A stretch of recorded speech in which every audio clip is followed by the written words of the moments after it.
Olá, tudo bem? Seja muito bem-vindo. Hoje nós vamos dar continuidade à nossa escola de cura. Você é muito bem-vindo aqui na escola de cura. Estamos fazendo um caminho lindíssimo com Jesus, com Nossa Senhora, com os anjos. Estamos nos preparando, tá bom? Para sermos soldados de Cristo. Nós estamos aprendendo a vida de oração, os sacramentos, estamos aprendendo o que que a igreja fala, o que que a Bíblia fala sobre esses assuntos. Nós vamos passar por muitos e muitos tópicos importantes. E se você também tiver tópicos importantes que você acha que é importante ter aqui, manda para a gente poder preparar esses tópicos, para a gente enriquecer aqui nossa escola de cura, de libertação, de batalha espiritual, tá bom? Então você está na escola de cura. Meu nome é Rogério, seja muito bem-vindo. Nós já passamos por vários e vários tópicos e hoje nós vamos falar de um tópico muito importante, que é a imposição das mãos, tá bom? E você vai ver, você já vai aqui, já vai visualizar o padre quando está na missa e ele vai consagrar o pão e o vinho. O que que ele faz? Ele impõe as mãos, não é verdade? Você vai ver que quando o padre vai batizar uma criança e ele vai abençoar a água, o que que ele faz? Ele impõe as mãos. O bispo, quando vai sagrar um sacerdote novo, um diácono, um seminarista, ele impõe as mãos. Você vai ver que quando vai exorcizar os objetos, o padre impõe as mãos e faz a oração. Será que isso saiu da cabeça dos padres? Ou será que isso sempre esteve na história do povo de Deus?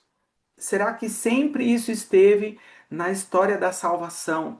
Como será que era com os judeus? Como será que era no Antigo Testamento? Como será que era com os apóstolos? Será que é só os padres que podem impor as mãos? Será que nós podemos impor as mãos? Será que no momento de oração nós podemos impor as mãos sobre um doente? Será que eu posso impor as mãos sobre o meu filho que está enfermo? Sobre o meu marido que está num vício da droga, do álcool? Será que eu posso impor as mãos sobre as pessoas e interceder e rezar por essas pessoas? Será que eu tenho autoridade para isso?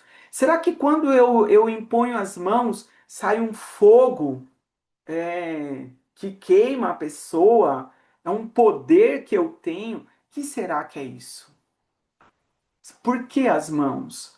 Por que que nós temos? Por que que Jesus pediu para impor as mãos? E nós vamos trilhar isso aqui. Nosso tempo é muito, muito curto, então nós não vamos abrir a leitura, ler. Eu vou apenas te dar citações bíblicas e depois você, como curioso, como estudioso, vai procurar essas citações e vai aprofundar, tá bom? Então, a imposição das mãos. Jesus ensinou a impor as mãos como um gesto de cura, de bênção, libertação e consagração e transferência de poder desde o Antigo Testamento. Para batizar, consagrar, abençoar, crismar, libertar, curar, o sacerdote impõe as mãos sobre as pessoas, objetos, sobre a água, sobre o pão, sobre o vinho. Então aqui tem uma coisa maravilhosa. Isso não é uma invenção, é uma coisa que Jesus ensinou. O pão e o vinho se tornam corpo e sangue de Jesus através da imposição das mãos.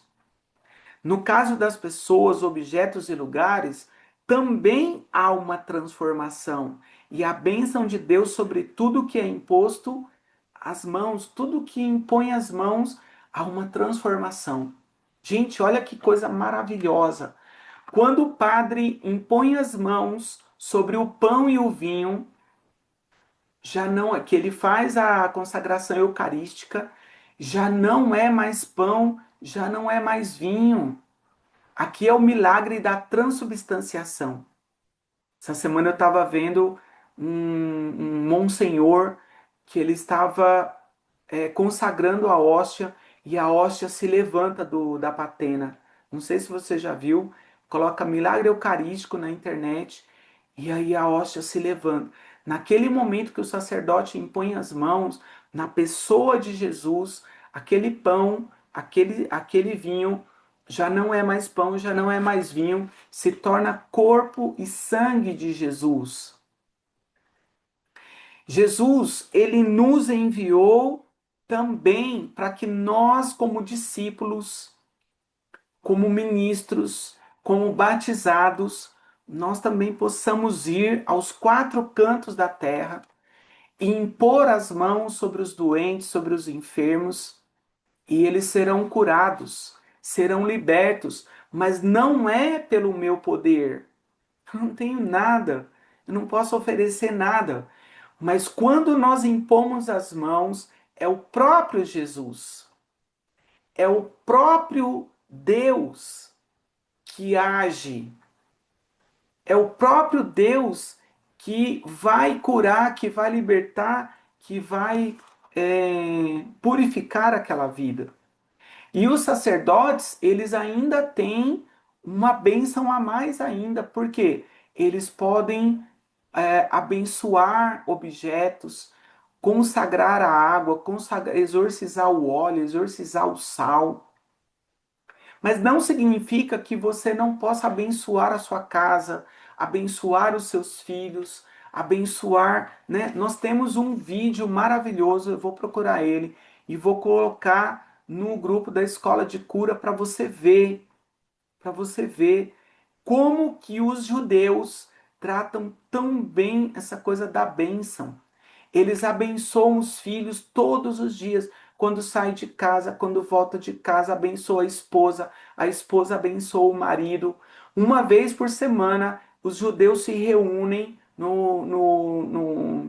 na sexta-feira, pôr do sol, até o sábado, e o pai, o patriarca da casa, ele abençoa a sua família, ele abençoa os filhos. E ele olha para o filho mais velho e ele fala: Filho, você é uma bênção de Deus na minha vida e você vai ser bem-sucedido. A sua família vai ser linda, a sua família vai ser consagrada. Você é um homem de fé, você é uma promessa de Deus na minha vida e você vai ser abençoado. Você vai ser um homem próspero, você vai ter um trabalho maravilhoso. E a pergunta que eu te faço é: você tem abençoado a sua casa assim? Você tem abençoado o seu marido assim? Você tem abençoado os seus filhos dessa maneira? Porque as bênçãos de Deus, Deus colocou as bênçãos nas tuas mãos. Você pode impor as mãos sobre o teu marido e abençoá-lo e fazer a oração e rezar por ele quando ele está enfermo. Quando uma pessoa fica enferma na nossa casa, o que a gente faz? Já vai dar remédio. Tem que dar o remédio, tem que levar no médico. Mas você já experimentou impor as mãos e pedir para Jesus curar essa pessoa, para Jesus fazer um milagre, para Jesus fazer isso através das tuas mãos? Você pode fazer isso. Olha só, no Novo Testamento há várias passagens que descrevem Jesus impondo as mãos sobre pessoas para curá-las ou abençoá-las. Por exemplo, se quiser anotar, em Mateus 9,18, Mateus 9,18, um líder da sinagoga chamado Jairo pede a Jesus que imponha as mãos sobre sua filha doente. E Jesus o faz curando-a. Então Jesus cura a filha de Jairo. Em Marcos 6,5, Jesus impõe as mãos sobre os doentes em uma aldeia e os cura, sempre impondo as mãos. A imposição das mãos também era uma prática comum entre os discípulos de Jesus e na igreja primitiva. Em Atos dos Apóstolos, por exemplo, os apóstolos impõem as mãos sobre os enfermos e os curam. Atos 28, 8. Olha que coisa maravilhosa. Gente, isso não é invenção. Os discípulos, Jesus, no Antigo Testamento já tinha isso. E o que nós estamos fazendo é dando continuidade àquilo que Jesus pediu para a gente fazer. Além disso, a imposição das mãos era usada para conferir o Espírito Santo aos novos convertidos. Então, olha, quem já fez retiro com a gente, quem já foi no ECM com a gente, sabe que no domingo nós impomos as mãos sobre as pessoas e nós pedimos a efusão do Espírito Santo. E essa pessoa é transformada, transformada, transformada. No nosso retiro de cura, nós vamos viver isso com certeza. E você vai ver o que Jesus vai fazer no nosso encontro de cura. Se você ainda não fez inscrição, faça inscrição, porque nós temos pouquíssimas vagas, tá bom? Quem não tem o link, depois a gente vai postar de novo. No Antigo Testamento, os profetas faziam a imposição das mãos. Será que no Antigo Testamento os profetas impunham as mãos? A imposição das mãos era uma prática comum entre os profetas e líderes religiosos para vários propósitos, incluindo transferência de autoridade. Se você quiser anotar, em Números 27, 18 a 23, Números 27, 18 a 23, Moisés impõe as mãos sobre Josué para transferir a liderança e a autoridade sobre o povo de Israel. Quando Davi foi ser ungido, era a imposição das mãos. Lembra? É a imposição das mãos.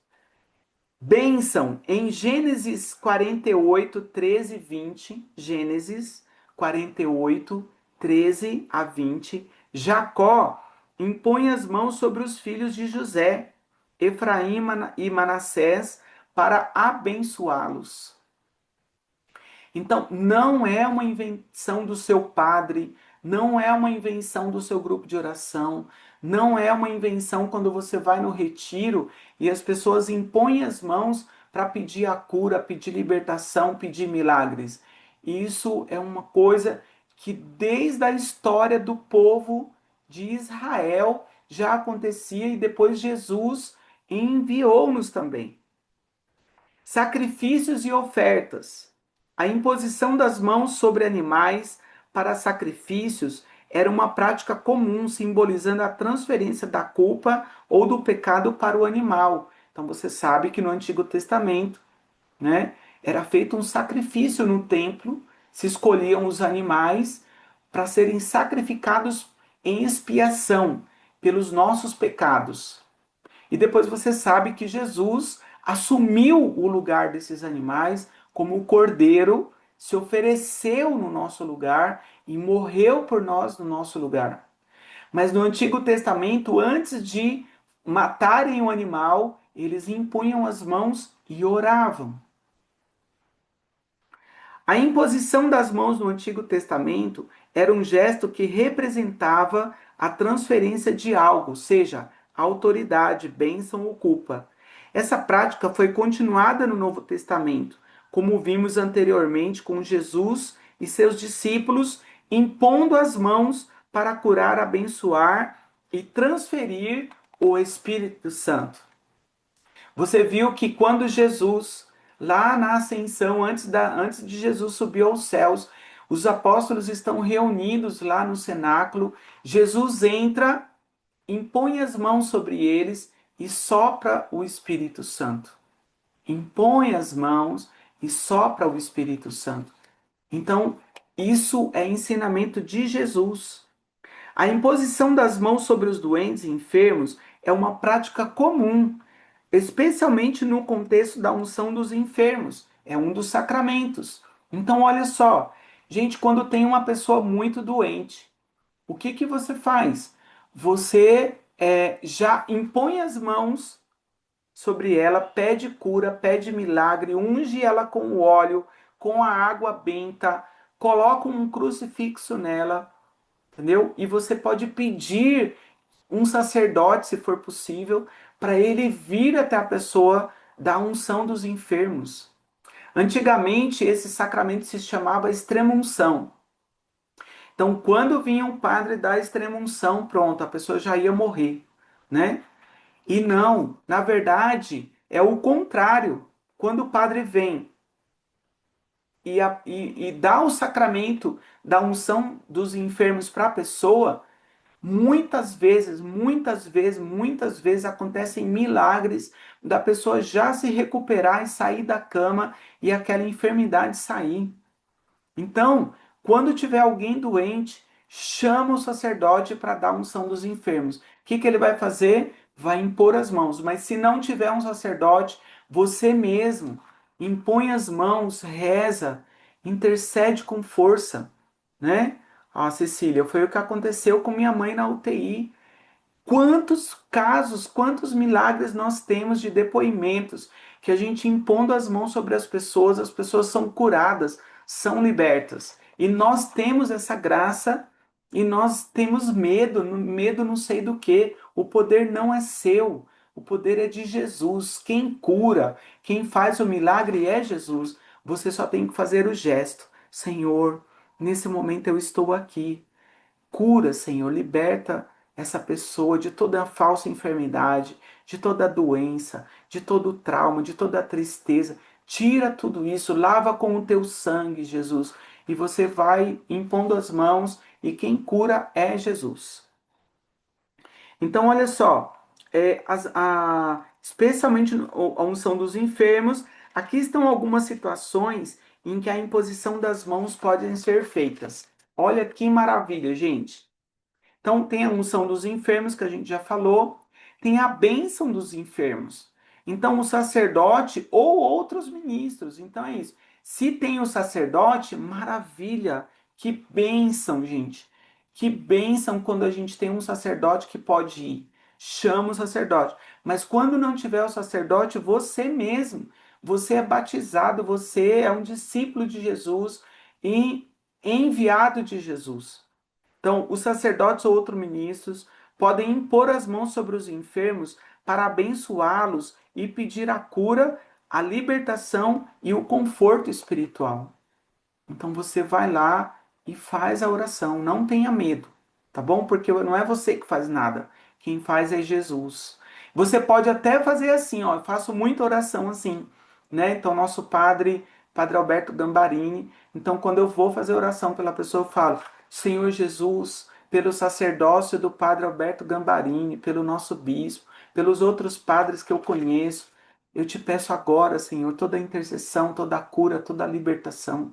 Não é eu não tenho nada para oferecer, mas é Jesus, tá bom? E você pode, até pelo Frei Gils, pelo sacerdócio do Frei Gils, pelo sacerdócio do nosso Papa Leão XIV, pela intercessão do Padre Pio, pela intercessão do Papa Francisco, quem você quiser, pelos santos, tá bom? Então, olha só, Jesus, o que que ele fez? Ele nos enviou e disse: ide por todo o mundo, anunciai o evangelho. Aqueles a quem vocês imporem as mãos serão curados, serão libertos. Nós que estamos aqui nos preparando, que somos ministros de cura, de libertação, catequistas, músicos, pregadores, pessoa que reza o terço nas casas, pessoa que ajuda na missa, pessoa que distribui folheto, não importa. Você que está aqui se preparando. Quando tiver alguém enfermo, alguém com dor, alguém doente, alguém desesperado, alguém na solidão, alguém na depressão, alguém que está desejando tirar a própria vida, impõe as mãos por essa pessoa. É um ato de misericórdia. E pede que Jesus, que Nossa Senhora, que os santos, que os anjos possam curar essas pessoas. E é por isso que nos retiros de evangelização, nós impomos as mãos pelas pessoas e pedimos cura, pedimos libertação, pedimos a unção do Espírito Santo para que as pessoas possam experimentar a graça de Jesus. Muito, muito, muito importante isso. Para um ministro, para você que quer ser um evangelizador, para você que quer levar a palavra de Deus, É muito importante saber essas coisas, mas é importante também dentro da tua casa. Agora, olha, vamos juntar um pouquinho agora tudo que nós já aprendemos aqui, tá bom? Jesus disse que se você tem espíritos que só saem com jejum e oração, certo? Não é verdade? Se você vai impor as mãos e você está em jejum e você está em oração, então Jesus pode agir mais ainda, porque o canal está limpo. Se você é uma pessoa que reza o terço todos os dias, que medita o evangelho todo dia, que se confessa, que comunga várias vezes durante a semana, o máximo que você puder, você que acorda de madrugada para interceder, você que reza o rosário, você que está em dia com a sua oração, você que vive a comunhão, você que tem as relíquias. Olha só. Então você tem as relíquias, você tem um crucifixo exorcizado, você tem relíquias dos santos de primeiro, segundo, terceiro grau. Não importa. Quando você vai preparado para a oração, leva a sua Bíblia, leva a água benta, leva o sal exorcizado, leva o óleo para ungir a pessoa. Então você está mais preparado, tá vendo? Você está mais preparado do que os outros. E é disso que nós estamos falando. Nós temos que estar preparados para tudo aquilo que Jesus quer fazer, para tudo aquilo que Jesus quer operar na vida da pessoa. Então, se você é um catequista e você está em dia com a sua vida espiritual, e você tem os sacramentais, e você tem os dons, e você tem tudo, você está muito mais preparado. É disso que nós estamos falando. E se você, sem medo de colocar a mão na cabeça da pessoa, não vai tomar choque, não vai, o demônio não passa para você, você não vai se contaminar, não vai, entendeu? É um ato de misericórdia.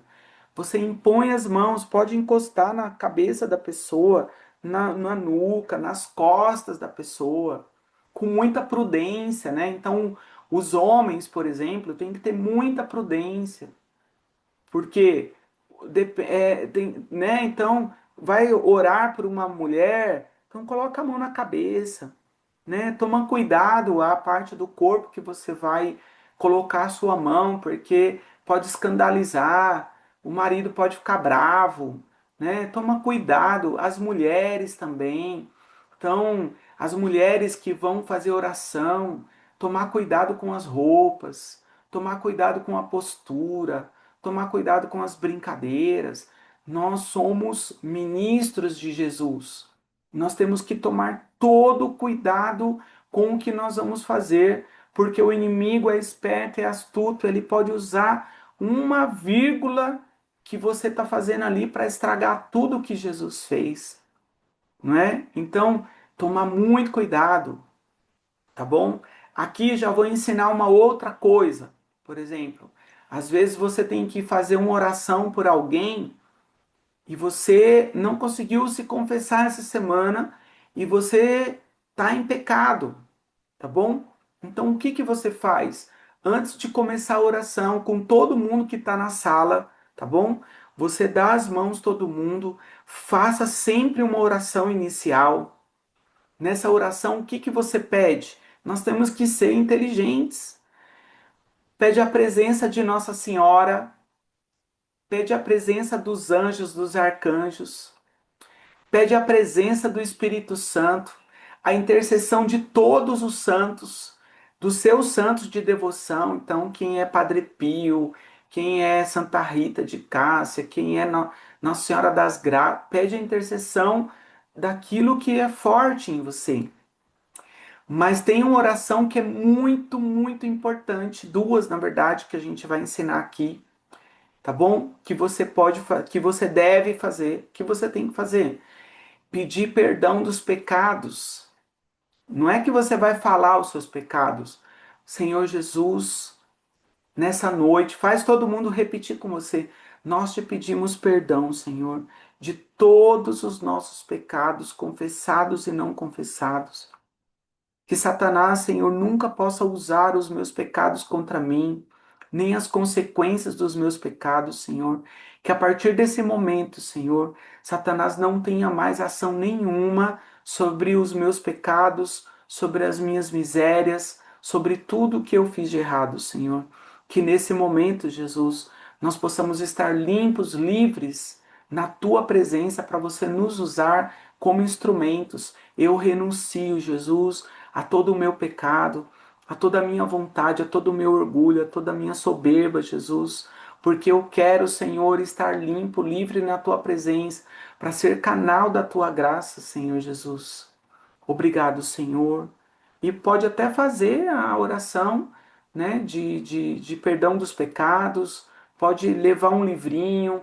Nós temos um livrinho de oração que um dos membros do ECM fez uma compilação maravilhosa. É o livro que eu mais gosto de fazer as orações. Eu vou disponibilizar esse livro para vocês também.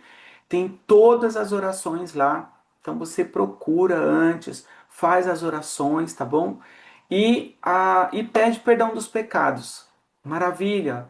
Começa a oração. Então agora nós vamos orar por você, tá bom? E impõe as mãos de maneira simples e reza pela pessoa. Senhor Jesus, te entrego toda a vida dessa pessoa, desse irmão, fala o nome da pessoa. Você sabe, Jesus, o sofrimento, você sabe as doenças, as enfermidades, não é? Então, nesse momento, depois nós vamos ensinar as outras orações, oração de renúncia, oração de quebra de maldição, oração de cura interior. Nós vamos ensinar ao longo aqui da escola de cura todas essas orações, como faz, como começa, como conduz. Vamos ensinar tudo. E como vai ficar gravado, você vai poder assistir muitas vezes e aprender. Primeiro você vai fazer com você e depois você vai aprender a fazer também com as outras pessoas, tá? No final de tudo, terminou a oração com a pessoa, então o que que você faz? Faz a oração de descontaminação. Se você nunca ouviu falar dessa oração, você pode pôr aí no Google, tá bom? Oração de descontaminação.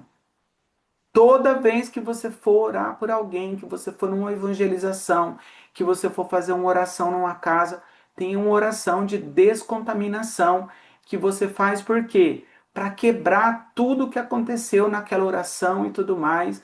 E é uma bênção de Deus, essa oração é maravilhosa e você fica protegido de tudo que aconteceu ali, tá bom? Para que nada respingue em você, para que nada respingue na sua vida. Então, oração de descontaminação. Mas olha, entendido hoje, o que que Jesus está fazendo hoje na sua vida? Ele está fazendo a mesma coisa que ele fez lá com os discípulos, 2000 tralalá anos atrás. Hoje, Jesus está enviando você como discípulo, como batizado, para você ir pelos quatro cantos do mundo e você impor as mãos sobre os doentes, sobre os enfermos, sobre as pessoas com depressão, as pessoas com solidão, as pessoas que estão querendo tirar a própria vida e você, para que você possa interceder por essas pessoas. E você impõe as mãos. E mesmo que essa pessoa não esteja na tua casa, não esteja longe de você, você impõe as mãos e faz a oração por essa pessoa, onde ela estiver, mesmo que ela esteja em outro estado, em outro país, não tem problema, porque no mundo espiritual Jesus vai pegar essa bênção e vai levar até lá a pessoa. Eu sei que é muito forte isso. No retiro que nós vamos ter agora da Escola de Cura no Veredas, nós vamos aprofundar tudo isso. Nós vamos ter uma pessoa que ele se chama Everaldo. O Everaldo vai estar conosco. Ele é psicanalista, ele é coordenador de grupo de oração há mais de 35 anos. Ele trata pessoas com cura interior profundíssimas, traumas profundíssimos. é o que nós vamos viver nesse retiro que vai ser 12 e 13 de julho de 2025.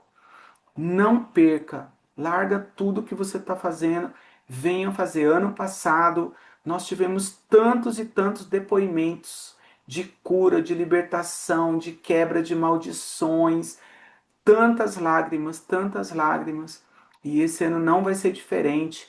Nós estamos conversando com o Everaldo, vai ser ainda mais profundo do que o ano passado, dinâmicas novas, orações novas, ele vai trazer coisas novas para nós. Então venha preparado, você, sua família, vai ser um marco na sua vida esse retiro, tá bom? Bom, hoje eu vou abrir aqui um outro assunto que é a natureza angélica, tá bom? Nós falamos agora sobre a imposição das mãos. Então aqui é Jesus usando o nosso ministério. Agora nós vamos iniciar um assunto e serão 4 tópicos que nós vamos falar dos anjos, tá bom? Então nós vamos falar um pouquinho da natureza, a natureza angélica, tá bom? A gente vai começar a entender um pouquinho sobre os anjos, a importância dos anjos na nossa vida, a importância dos anjos no plano de salvação de Jesus, mas a grande pergunta é: quem são os anjos? Quem são os anjos? Né? De onde eles vêm? O que aconteceu? Então nós vamos começar, nós vamos fazer um tratado sobre os anjos? Não, nós vamos dar o básico de forma profunda, tá bom?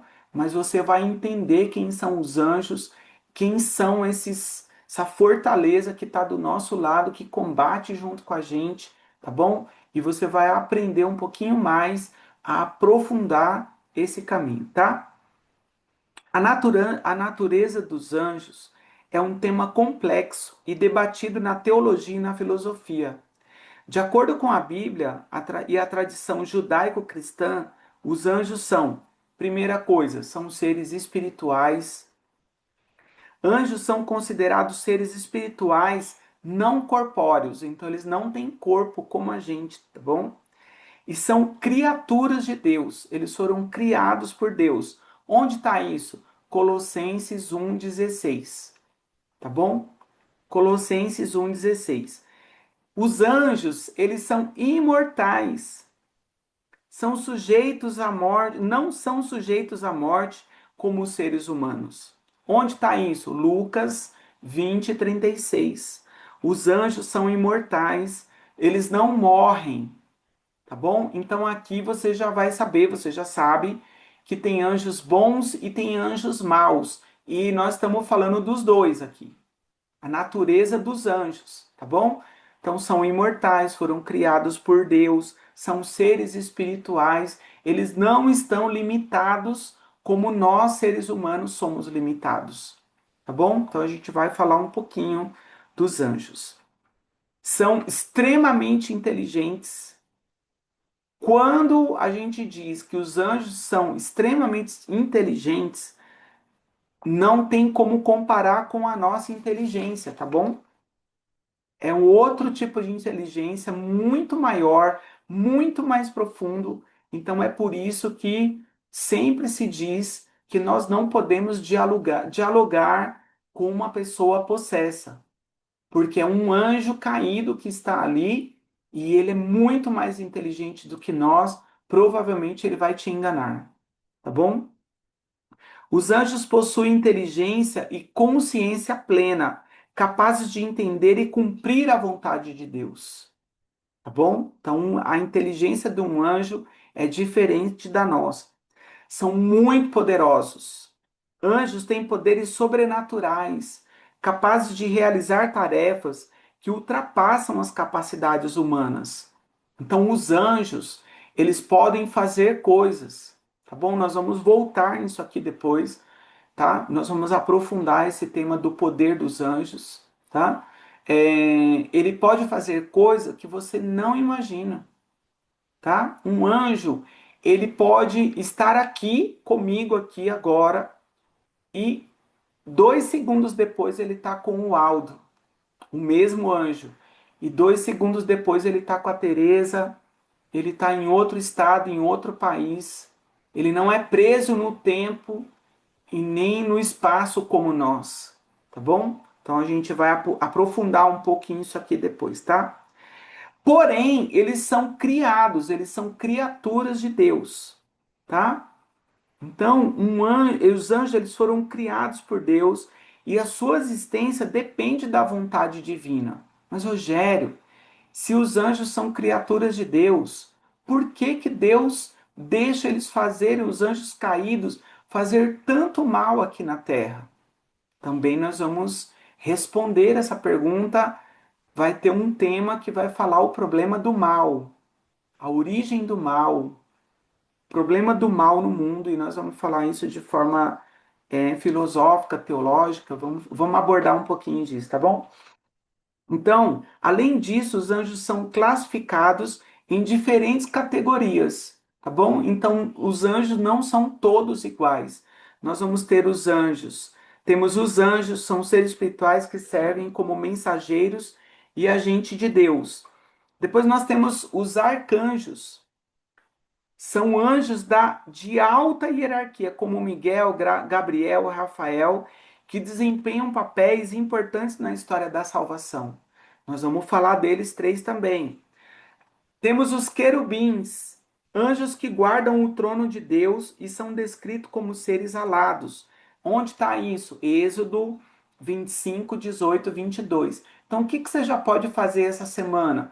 Vai pegando essas leituras, todas as leituras sobre os anjos, vai estudando, vai vendo vídeos sobre isso, para a gente poder aprofundar e você poder usar isso no seu ministério, tá? Tem os serafins, anjos que estão diante do trono de Deus e são descritos como serafins, como seres que cantam louvores. Onde está isso? Isaías 6, de 1 a 7. Os anjos são citados várias vezes no Antigo Testamento. Eles são descritos como mensageiros de Deus, enviados para cumprir tarefas específicas como mensageiros divinos. Anjos são enviados para comunicar mensagens de Deus aos seres humanos, como em Gênesis 16, 7 e 11. Gênesis 16, 7, 11, 7 a 11, onde o anjo aparece para Agar. Lembra quem é Agar, né? Não vou falar dela aqui não. Depois a gente fala porque o nosso tempo já está estourando. Proteção. Anjos são descritos como protetores dos fiéis, como em Salmos 91, de 11 a 12, onde se diz que Deus ordena aos anjos que nos guardem em todos os nossos caminhos. Execução da justiça. Anjos também são descritos como executores da justiça divina, como em 2 Reis 19:35, onde o anjo destrói o exército assírio, né? Lembra, todas as destruições que Deus causou, sempre tinha um anjo por trás. Então tem muitas e muitas e muitas passagens sobre os anjos no Antigo Testamento, situações em que os anjos apareceram e ajudaram os seres humanos, os apóstolos, né? Lembra que teve um anjo que pegou Felipe, levou ele para outro lugar, para o deserto e tudo mais. Então, Jesus cita os anjos várias vezes. Então, os anjos não são invenções da nossa cabeça, tá bom? Não são invenção da Igreja Católica, dos padres, dos coroinhas. Anjos não é isso. Anjo, para você ter uma ideia, no islamismo tem os anjos, no judaísmo tem os anjos, no cristianismo tem os anjos. Então não é possível que isso seria uma invenção da cabeça das pessoas e tudo mais, tá bom? Então, olha que maravilha a nossa aula hoje. Nós falamos sobre a imposição das mãos e começamos uma introdução a falar sobre os anjos, falamos sobre a natureza dos anjos, tá bom? Então, na próxima aula, nós vamos fazer 3 temas, 3 tópicos sobre os anjos, sobre os arcanjos, e aí nós vamos aprofundar tudo isso e você vai ver que maravilha é ter os anjos intercedendo junto com a gente, caminhando junto com a gente, e eles seguem uma ordem de Deus. E ao mesmo tempo, os anjos caídos têm muita raiva da gente por causa que Deus colocou eles a serviço de nós e tudo mais, e que Maria esmagou a cabeça dos anjos maus, claro, né? Ave Maria, cheia de graça, o Senhor é convosco. Bendita sois vós entre as mulheres, bendito é o fruto do vosso ventre, Jesus. Santa Maria, Mãe de Deus, rogai por nós, pecadores, agora e na hora da nossa morte. Amém. Louvado seja o nosso Senhor Jesus Cristo, para sempre seja louvado, que desça sobre nós a bênção do Pai, do Filho, do Espírito Santo. Amém. Até a próxima aula e o nosso retiro em julho, hein? Você está convidadíssimo para o nosso retiro. Até mais.